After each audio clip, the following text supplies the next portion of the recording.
এত গরমে এই কেকটা ডেকোরেশন করতে গিয়ে আমাকে আবার একটা প্রবলেম ফেস করতে হয়েছে। আর কি প্রবলেম সেটা হয়তোবা অলরেডি আপনারা গেস করে ফেলেছেন। তো যাই হোক, আসসালামু আলাইকুম।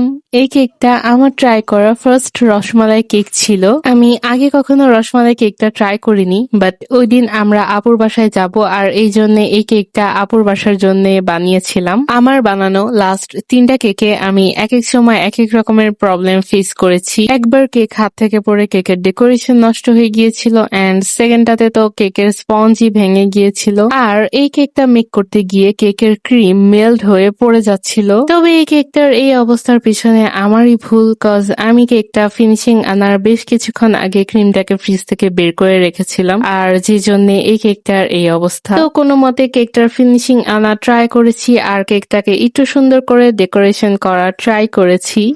তো এটাই ছিল আমার ফার্স্ট ট্রাই করা রসমালাই কেক। আপনাদের কাছে কেমন লাগলো আমাকে কমেন্টে জানাতে পারেন। আল্লাহ হাফিজ।